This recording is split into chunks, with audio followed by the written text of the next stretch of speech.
Welcome back friends. हम पढ़ रहे हैं sociology optional for UPSC CSE. Previous lecture में हमने देखा है क्रिटिसिज्म ऑफ हिस्टोरिकल मटेरियलिज्म। हमने हिस्टोरिकल मटेरियलिज्म को कंप्लीट कर लिया था प्रीवियस लेक्चर में। आज हम देखने वाले थे मार्क्सिज्म, लेनिनिज्म और माओइज्म में जो डिफरेंस है। फिर उसके बाद हम देखेंगे लेनिनिज्म और स्टालिन की जो थ्योरी है उसमें क्या डिफरेंस है, लेनिनिज्म वर्सेस स्टालिनिज्म। पर्टिकुलरली आज हम देखने वाले हैं मार्क्सिज्म को कहाँ पर अप्लाई किया गया और मार्क्सिज्म का क्या पॉलिटिकल यूजेस हो पाए, उसको आज हम देखेंगे। Contemporary relevance of Marxian theory, आप इसमें इसको लिख सकते हैं, या फिर comparison of the ideologies of Karl Marx, Vladimir Lenin, Stalin and Mao Zedong. आप जानते हैं कार्ल मार्क्स के बारे में, उनका हिस्टोरिकल मटेरियलिज्म और मोड ऑफ प्रोडक्शन आपने इन डिटेल पढ़ा हुआ है।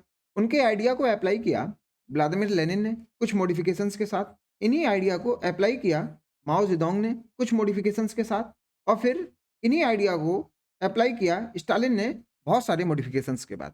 तो इन मॉडिफिकेशंस को जानना जरूरी है, इन चेंजेस को जानना जरूरी है कि क्या हुए मार्क्सिज्म में जिससे बना लेनिनिज्म, जिससे बना माओइज्म। क्योंकि इंटरनल सिक्योरिटी आप जब पढ़ते हैं तो आपको एक टर्म आता है माओइज्म, तब स्टूडेंट्स इसको समझ नहीं पाते हैं। तो लेनिनिज्म को पढ़ने से पहले हमें बैकग्राउंड समझना पड़ेगा।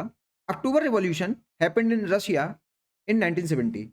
तो देखते हैं, ये टाइम पीरियड है 1900 से 1917 के बीच का ये डिस्कशन है, और हम बात कर रहे हैं रशियन सोसाइटी की या रशिया की। उस समय क्या हो रहा था रशिया में? रशिया में उस समय नेशनलिस्ट सेंटीमेंट राइज पर थे। क्यों? क्योंकि जापान और रशिया का वार हुआ 1904 to 1905 on Manchuria and Korea. इस रीजन की वजह से इन दोनों में वॉर हुआ और रशिया को डिफीट टेस्ट करनी पड़ी। इस डिफीट के कारण रशियन पॉपुलेशन में एक नेशनलिस्ट सेंटीमेंट था against the then ruler tsar Nicholas second. इस वजह से अक्टूबर मैनिफेस्टो आया, क्योंकि एक रशियन रिवॉल्यूशन तब हो गया था 1905 में, लोग रिवोल्ट कर रहे थे, तो जार निकोलस को कुछ लिबरल होना पड़ा और इन्होंने अक्टूबर मैनिफेस्टो दिया 1905 में, जिसमें पर्टिकुलरली कुछ राइट्स दिए गए पॉपुलेशन को, एक कॉन्स्टिट्यूशन बनाया गया और इलेक्टेड पार्लियामेंट था जिसका नाम ड्यूमा था। तो ये कुछ रिफॉर्म्स लाए गए by the then ruler tsar Nicholas second. उस समय के रशिया में इकोनॉमिक हार्डशिप्स देखने को मिल रही थी। अब इकोनॉमिक हार्डशिप्स में क्या देखने को मिल रहा था? रशियन सोसाइटी पर्टिकुलरली उस समय थी फ्यूडल सोसाइटी, और थोड़ा बहुत इंडस्ट्रियलाइजेशन भी होने लगा था, लेकिन ये इंडस्ट्रियलाइजेशन बहुत धीमी गति से हो रहा था विजावी अदर यूरोपियन कंट्रीज। तो वहाँ पे पुअर पीजेंट्री देखने को मिलती है, और फ्यूडल सेटअप है मीन्स पूरा देश ही पुअर है। सेकेंड साइड क्या है उसको, इनकी landed aristocracy versus debt laden peasants, ये कहानी थी। और इंडस्ट्रियलाइजेशन भी ऐसा नहीं था कि बहुत तेज गति से हो रहा हो, सबके हाथ में मनी पहुंच रही हो, ऐसा भी नहीं है। डिलेड इंडस्ट्रियलाइजेशन था, उसमें करप्शन था, इसलिए अर्बन वर्किंग क्लास जो है वो भी पुअर थी और उसके लो वेजेस थे। तो आप देखिए, ना किसान खुश, ना मजदूर खुश, ना वर्किंग क्लास खुश। तो ये मेजर प्रॉब्लम थी उस समय की रशिया में। और क्या हुआ? वर्ल्ड वार फर्स्ट स्टार्ट होता है 1914 से, चलता है ये 1919 तक, लेकिन आप जानते हैं रशिया एंट्री लेता है 1914 में और एग्जिट हो जाता है 1917 में। 1917 में एग्जिट क्या होता है, उसके पीछे का कारण है व्लादिमीर लेनिन। तो ये वर्ल्ड वार वन में एंटर होता है विद एलाइज, और जर्मनी के खिलाफ ये भी खड़ा हो जाता है। तो अब देखिए, इकोनॉमिक हार्डशिप झेलता हुआ देश और एंट्री ले ली वर्ल्ड वार फर्स्ट में। नेशनलिस्ट सेंटीमेंट राइज पर थे, एंट्री ले ली वर्ल्ड वार वन में। तो उस समय का जो रूलर था जार निकोलस सेकंड, वो इन सब सिचुएशंस को संभाल नहीं पाया, और व्लादिमीर लेनिन क्या करते हैं, वोल्शेविक पार्टी को लीड करते हैं। वोल्शेविक पार्टी क्या थी? Majority faction of Russian Socialist Democratic Party. इस पार्टी को दो धड़ों में तोड़ दिया गया था, एक थे वोल्शेविक, एक थे मेंशेविक, और वोल्शेविक के नेता थे व्लादिमीर लेनिन। एक ये रिवॉल्यूशन लाते हैं वहां पर, और वो कब लाते हैं? 1917 में। इसको कहा गया अक्टूबर रिवॉल्यूशन, अक्टूबर के महीने में आता है। और ये revolution led by peasants, industrial workers as well as soldiers. Soldiers कौन? जो इस जार निकोलस को पहले सपोर्ट कर रहे थे, वो सोल्जर्स। तो ये जो रिवॉल्यूशन लाया गया, ये पीजेंट्स और वर्कर्स के द्वारा लाया गया। ये तो बात रही व्लादिमीर लेनिन के बैकग्राउंड।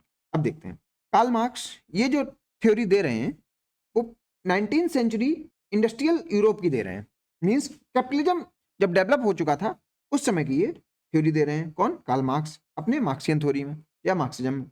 जबकि लेनिन की जो थ्योरी है वो अर्ली 20th सेंचुरी की है, मींस 1920 के आसपास की। तो वहां पर सोसाइटी कैसी थी?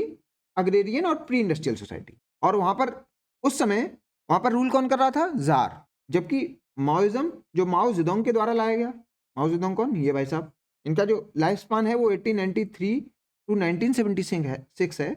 उसके बाद जो चाइनीज प्रीमियर हुए वो डेंग जियाओपिंग हुए, उनका लाइफ स्पान है 1904 टू 1997।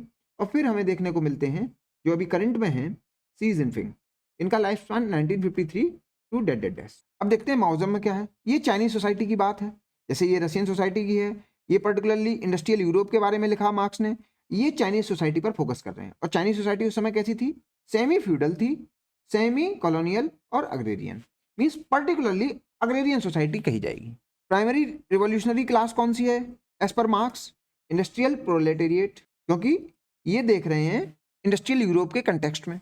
जबकि व्लादिमीर लेनिन के लिए रिवोल्यूशनरी क्लास कौन सी है? इंडस्ट्रियल प्रोलेटेरिएट और पीजेंट्स। माओ जेडोंग के लिए रिवोल्यूशनरी क्लास कौन सी है? ओनली पीजेंट्री, क्योंकि वहां पर पर्टिकुलरली अग्रेरियन सोसाइटी थी। और ये पीजेंट्री कौन सी टैक्टिक्स फॉलो कर रही है? Guerrilla warfare. आज के माओइज्म में, इंडिया में जो माओइज्म है या जो माओइस्ट यूज करते हैं वो क्या है? वो भी गुरिल्ला वारफेयर यूज करते हैं, तो इसीलिए उनको कहा जाता है माओइस्ट। पार्टी कौन सी है? ये बात कर रहे हैं द कम्युनिस्ट पार्टी की। व्लादिमीर लेनिन बात करते हैं वैनगार्ड पार्टी की। लेनिन कहते हैं कि प्रोलेटेरिएट रिवॉल्यूशन लाने के लिए या कम्युनिस्ट रूल लाने के लिए या सोशलिस्ट रूल लाने के लिए मासेस को रूल नहीं दिया जा सकता। मींस सब मासेस इतने ज़्यादा पढ़े लिखे नहीं हैं, वो पूरे देश को कंट्रोल नहीं कर सकते। तो ये कहते हैं उन लोगों में से कुछ गिने चुने लोग उन सभी लोगों को रूल करेंगे। तो ये स्टेट का या पार्टी की बात करते हैं कौन? लेनिन। ये एक पार्टी बनाएंगे वैनगार्ड पार्टी, और वो ही सबको रूल करेगी। ऐसे ही माओ जेडोंग भी कम्युनिस्ट पार्टी ऑफ चाइना की बात करते हैं, जो कि मोबिलाइज करेगी मासेस को। तो मास को रूल कौन करेगा? कम्युनिस्ट पार्टी, और यहाँ पर वैनगार्ड पार्टी। आप समझिए, जो रूल कैपिटलिस्ट के हाथों में था और जिसका विरोध मार्क्स कर रहे थे और कह रहे थे कि सबकी सरकार आएगी, सबके हाथों में सत्ता होगी, वैसा नहीं दिखता है लेनिनिज्म में, वैसा नहीं दिखता है माओइज्म में। यहाँ पर कुछ handful of elites he rule कर रहे थे। आल्दो ये कह तो रहे थे कि सबका रूल होगा, लेकिन ये कह रहे थे सब रूल कर नहीं सकते, इसलिए कुछ handful of elites he rule करेंगे। तो ऐसे ये डिफ्लेक्ट कर रहे हैं किससे? मार्क्सिज्म से। तो रिवॉल्यूशनरी स्ट्रेटजी की बात करते हैं। Spontaneous revolution by the proletariat in highly industrialise nation. तो रिवॉल्यूशन ये देख भी रहे हैं मार्क्स, तो इंडस्ट्रियलाइज नेशन में देख रहे हैं। जबकि लेनिन कौन सी सोसाइटी की बात कर रहे हैं? रशियन सोसाइटी उस समय कैसी थी? एक फ्यूडल सोसाइटी थी। तो उस समय अग्रेरियन सोसाइटी में लेनिन देख पा रहे हैं रिवॉल्यूशन। जबकि माओ जेडोंग एक प्रोटेक्टेड पीपल्स वारफेयर की बात कर रहे हैं। मीन्स ये urban elites versus country sides rural base की बात कर रहे हैं। मीन्स सिटी वर्सेस विलेज की बात है किसमें? माओइज्म में। तो आज भी आप देखेंगे इंडियन माओइस्ट मूवमेंट में ऐसा ही कुछ आइडिया आपको देखने को मिलता है। डिक्टेटरशिप ऑफ प्रोलेटेरिएट, एक टेम्परेरी फेस। तो सोशलिस्ट सोसाइटी जो है वो टेम्परेरी सोसाइटी है एज पर मार्क्सिस्ट, उसको लिखिए सोशलिज्म। तो मार्क्सिज्म के अकॉर्डिंग ये तो टेम्परेरी है। तो ये कह रहे हैं जब तक सुपर स्ट्रक्चर खत्म नहीं हो जाएगा तब तक सोशलिज्म रहेगा। ये कौन कह रहा है? Karl Marx. तो टेम्परेरी फेज की बात कर रहे हैं, और इसमें भी रूल होगा वर्किंग क्लास का to dismantle capitalism and transition to communism. तो ये बस ट्रांजिशन जब तक होगा तब तक है, और वो क्यों होगा? क्योंकि सुपर स्ट्रक्चर को हटाना है, रिलीजन, एजुकेशन, ये जो कैपिटलिस्ट ने बना दिया है उसको खत्म करने में टाइम लगेगा। तो तब तक एक रूल चाहिए वर्किंग क्लास का, तो तब तक वर्किंग क्लास रूल करेगा। इसको ही कहा गया डिक्टेटरशिप ऑफ प्रोलेटेरिएट। जबकि लेनिन क्या कह रहे हैं? A more centralized and lasting state led by Vanguard party seen as necessary to consolidate power and build socialism। तो लेनिन कह रहे हैं पावर बिल्ड करने के लिए एक पार्टी का रूल होना जरूरी है, और उसको सेंट्रलाइज रूल इन्होंने बनाया। तो आप देख रहे हैं ये टेम्परेरी एम्परी नहीं मान रहे, ये लास्टिंग स्टेट की बात कर रहे हैं। तो ये ऐसे ड्रिफ्ट कर गए किससे? मार्क्सिज्म से। यहां पर देखिए पीपल्स डेमोक्रेटिक डिक्टेटरशिप, नाम देखिए, डेमोक्रेटिक और डिक्टेटरशिप एंटीथेटिकल वर्ड्स हैं और साथ में लगा दिए गए हैं। A transitional stage led by United Front, that is peasants, worker, national bourgeois, under the leadership of Communist Party moving towards socialism।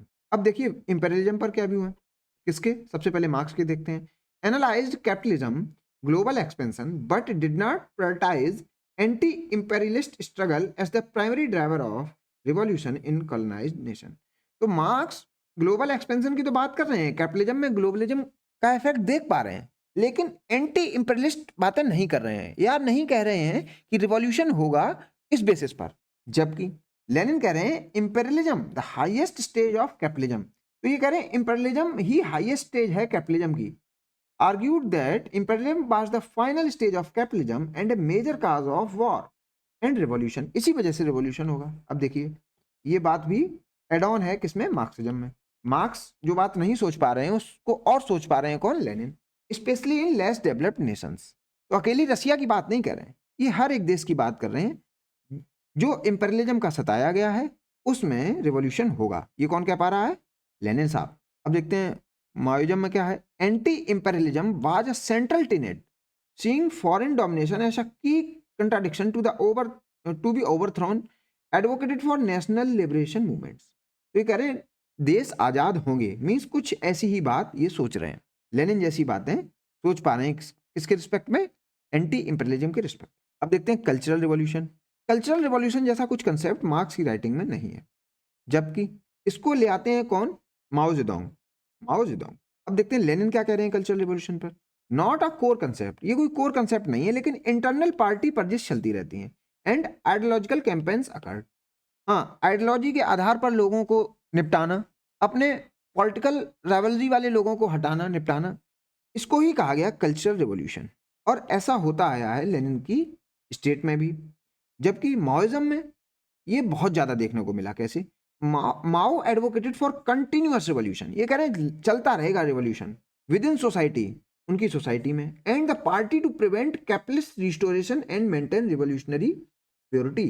नाम तो ले रहे हैं कैपिटलिस्ट रिस्टोरेशन का, मीन्स इनको रोकना है, लेकिन वास्तव में इन्होंने क्या किया, बहुत लोगों को मारा उस दौरान। ये टाइम पीरियड क्या था, 1966 टू 1976। इस दौरान इन्होंने कैपिटलिस्ट को हटाने के चक्कर में बहुत सारे अपने पॉलिटिकल अपोनेंट थे उनको ख़त्म कराया। इन्होंने स्टूडेंट्स को ब्रेन वॉश किया और उनको बताया रिवॉल्यूशन क्या होता है। तो रिवॉल्यूशन का ये को सीख पाए स्टूडेंट्स, ये चाहते थे कौन, माओ जेडोंग। और उन्होंने कैसे करवाया इसको, कैपिटलिस्ट को हटवाया और जो उनके अपोनेंट थे उनको भी ख़त्म कराया। तो क्या चाहिए था, कैपिटलिस्ट को हटाना और ट्रेडिशनल एलिमेंट्स को हटाना है फ्रॉम चाइनीज सोसाइटी। इसको ही कहा गया पर्जिंग या रिवॉल्यूशनरी प्योरिटी, और इसको कहा गया the cultural revolution in China. तो मार्क्सिज्म में ऐसा कुछ नहीं दिखता है, जबकि थोड़ा बहुत देखने को मिल जाता है लेनिनिज्म में, और बहुत कुछ देखने को ये मिल जाता है किसमें, माओइज्म में। कोर फिलोसॉफिकल एम्फेसिस देखते हैं। हिस्टोरिकल मेटेरियलिज्म की बात कर रहा है मार्क्सिज्म, डायलेक्टिकल मेटेरियलिज्म की बात कर रहे हैं मार्क्स साहब, क्लास स्ट्रगल की बात कर रहे हैं मार्क्स साहब, एलिनेशन की बात कर रहे हैं, सरप्लस वैल्यू की बात कर रहे हैं, ultimate goal of A class communist society की बात कर रहे हैं कार्ल मार्क्स। अब ये क्या कर रहे हैं Lenin, adapting Marxism to the specific conditions of Russia. तो रसिया पर अप्लाई कर रहे हैं मार्क्सिज्म को, इसीलिए कह रहे हैं कि थोड़ा बहुत चेंज भी करना पड़ेगा, क्योंकि आपने जो थ्योरी दी है वो तो इंडस्ट्रियलाइज नेशन के कंसेप्ट में दी है और मेरा तो इंडस्ट्रियलाइज नेशन है नहीं। Emphasising the practical application of revolutionary theory, देखिए ये जो कीवर्ड लगा दिया प्रैक्टिकल, तो मेरे यहाँ जो सुटेबल है वो मैं करूँगा, ना कि आपकी थ्योरी हूबहू लगा दूंगा। The role of party and the state in building socialism, देखिए लेनिनिज्म में आप देखते हैं पार्टी और स्टेट की बात हो रही है सोशलिज्म में, जबकि मार्क्स साहब इसको टेम्परेरी मानते हैं। ये कहते हैं जब कम्युनिज्म आ जाएगा तो आप इसको हटा देंगे, और ये इसको परमानेंट मानते हैं कौन, लेनिन। ये कह रहे हैं इसकी बहुत ज़रूरत है मेरी सोसाइटी में, आप जो इंडस्ट्रियल सोसाइटी के लिए कह रहे हैं वो अपने पास रखिए, मेरी सोसाइटी अभी उतनी डेवलप नहीं हुई है, तो हमें तो ये परमानेंटली चाहिए ही चाहिए। अब देखते हैं इनका क्या है फिलोसफिकल आइडिया, किसका, जेडोंग साहब का। ये थोड़ी थ्योरी उठा रहे हैं किससे, लेनिन से, और थोड़ी मार्क्स से। Adopting Marxism Leninism to Chinese condition, तो ये चाइना पे लगा रहे हैं। Emphasizing the role of peasantry, peasantry की बात कर रहे हैं। कंटिन्यूअस रिवॉल्यूशन, जिसकी चर्चा हम ऊपर कर चुके हैं, कंटिन्यूअस रिवॉल्यूशन की बात कर रहे हैं। And the mass line, learning from and leading the masses, तो बात वही है कि मास को लीड करना है, तो उसके लिए ये सब चाहिए, कंटिन्यूअस रिवॉल्यूशन और मार्क्सिस्ट लेनिनिस्ट आइडिया दोनों लगेंगे। अब देखते हैं लेनिनिज्म जो हम अभी डिस्कस कर रहे थे यहाँ पर, और स्टालिनिज्म। लेनिन के बाद जो रूलर हुए रशिया में वो हुए स्टालिन। लेनिन का प्राइमरी गोल था वर्ल्ड रिवॉल्यूशन, मींस गोल तो था ही कि पूरी दुनिया में रिवॉल्यूशन लाना है और एक सोशलिस्ट स्टेट बनानी है। To use the Soviet state as a base for initiating immediate communist revolution globally, तो जहां जहां कम्युनिस्ट गवर्नमेंट बन पाए बनाएंगे। ये कौन सोच रहा था, लेनिन साहब, जिनकी डेथ हो गई थी 1924 में, जबकि स्टालिन का जो रूल है वो 1929 टू 1953 है। तो स्टालिन इन्हीं से रूल कैरी फॉरवर्ड करते हैं। स्टालिन साहब कहते हैं सोशलिज्म इन वन कंट्री, ये कह रहे हैं हमें दुनिया पे फोकस नहीं करना, पहले तो अपने देश में सही से ले आए सोशलिज्म। अब देखते हैं सही से क्या होता है। To consolidate and build a powerful socialist state. Powerful, ये देखिए adjective. Within the USSR first, सबसे पहले अपने घर में देख लें। Largely abandoning the immediate goal of world revolution. ये जो आप बात कर रहे हैं इसको हम अभी नहीं फॉलो करेंगे, पहले हम अपने यहाँ सही तरीके से निपट लें। ये कौन कह रहा है? स्टालिन। तो अब जब निपटने की बात है तो समझिए ये कितना अत्याचार करेंगे अपने देश पर। अब देखते हैं द स्टेट एंड पावर या डिक्टेटरशिप ऑफ प्रोलेटेरिएट क्या हो रहा है। Rule by the vanguard communist party intended to eventually lead to withering away of the state. हाँ, थ्योरी में तो लेनिन भी कह रहे हैं कि एक दिन स्टेट खत्म हो जाएगा और डेमोक्रेटिक सेंट्रलिज्म जैसा कुछ आ जाएगा।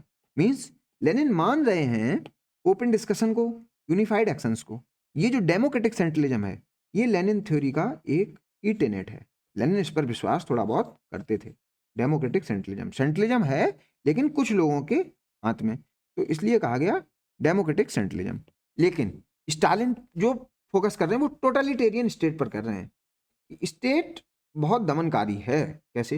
Extreme absolute rule by a single leader. तो यहाँ पर जो बात थी डेमोक्रेटिक सेंट्रलिज्म की कि कुछ लोग डेमोक्रेटिकली रूल करेंगे, उसको स्टालिन नहीं मानते कि ये तो बेकार सी चीज़ है। कह रहे हैं सिंगल लीडर। और कौन? Stalin. Advocated for the state to become stronger before it could wither away, justifying terror and centralised control. तो ये बात कर रहे हैं डर, भय और सेंट्रलाइज्ड कंट्रोल की। बोले स्टेट का एक लीडर का डर होना चाहिए लोगों में, तो इसलिए सेंट्रलाइज्ड कंट्रोल होना चाहिए। इकोनॉमी के बारे में क्या कह रहे हैं? न्यू इकोनॉमिक पॉलिसी दी। Allowed temporary limited private trade and markets to revive the Soviet economy after the civil war. तो थोड़ा बहुत प्राइवेट ट्रेड भी देख पा रहे हैं। लेकिन ये क्या है? 5 ईयर प्लान्स की बात कर रहे हैं एंड कलेक्टिवाइजेशन की बात कर रहे हैं। Aggressive forced and centralised state. तो स्टेट बहुत ताकतवर है, वो ही बताएगा क्या गोल होगा पूरे देश का। तो 5 ईयर प्लान्स आ रहे हैं। Planning for rapid heavy industrialisation and the forced seizure of private farmland leading to massive famine. देखिए इनके दौर में क्या देखने को मिली? फेमाइन्स। अब देखते हैं लेनिन साहब क्या करें यूज ऑफ वायलेंस के। Use terror and the secret police as a necessary means to seize and consolidate revolutionary power. तो थोड़ा बहुत यूज किया टेरर और सीक्रेट पुलिस। इन्होंने सिस्टमैटिक टेरर की बात करी। The great purge, gulags, slow trials ऐसे perpetual tool to eliminate all political rivals. सबको ही हटाना है। Suppress dissent and enforce unquestioning obedience. तो जिस कैपिटलिज्म का विरोध करके मार्क्स की थ्योरी अप्लाई की इन्होंने, जिस कैपिटलिज्म का विरोध करके मार्क्स की थ्योरी अप्लाई कर रहे हैं ये, लेकिन उस कैपिटलिस्ट से भी बुरे हो चुके थे कौन? स्टालिन साहब। और ये सब काम कर रहे थे। पर्सनल अथॉरिटी की बात करें, based on ideological leadership and personal charisma as the architect of the revolution, power was theoretically rooted in the party. Theory में तो पार्टी में थी पावर, लेकिन प्रैक्टिकल में इनके पास थी। Based on an intense cult of personality. तो यहाँ पर भी कल्ट ऑफ पर्सनालिटी की बात है। Censorship and absolute personal control. तो यहाँ पर थ्योरी में भी नहीं, यहाँ पर सब कुछ यहीं पे है। Portraying Stalin as the infallible successor and leader. तो स्टालिन के बाद लेनिन के बाद स्टालिन को ही पोर्ट्रे किया गया एक सक्सेसफुल लीडर की तरीके से। तो ये डिफरेंस रहा सबकी थ्योरी में, स्टालिनिज्म, लेनिनिज्म, मार्क्सिज्म एंड माओइज्म। तो अब मिलते हैं नेक्स्ट लेक्चर में। नेक्स्ट लेक्चर में हम स्टार्ट करेंगे मोड ऑफ प्रोडक्शन के बारे में। आल्दो हिस्टोरिकल मटेरियलिज्म में हमने 5 मोड ऑफ प्रोडक्शन के बारे में जान लिया, लेकिन क्योंकि मोड ऑफ प्रोडक्शन एक अलग से थ्योरी दी गई है, हम उसको भी थोड़ा बहुत पढ़ेंगे। और हम इसमें मेनली कवर करेंगे एक नया concept, Asiatic mode of production. क्योंकि अभी तक आपने एक डाउट रेज नहीं किया कि सर जो मार्क्स बात कर रहे हैं 5 मोड ऑफ प्रोडक्शन की, इंडिया में तो वो दिखने को नहीं मिलता है, चाइना में तो वो देखने को नहीं मिलता है। तो मैं कहूँगा हाँ, ये बात मार्क्स भी मानते हैं और वो डिस्कशन करते हैं एशियाटिक मोड ऑफ प्रोडक्शन का। तो ये बहुत इंपॉर्टेंट टॉपिक है, इंटरेस्टिंग टॉपिक है आपके लिए। इसको करते हैं कंप्लीट नेक्स्ट लेक्चर में। उससे पहले आप प्रीवियस सभी लेक्चर्स रिवाइज करके आइएगा।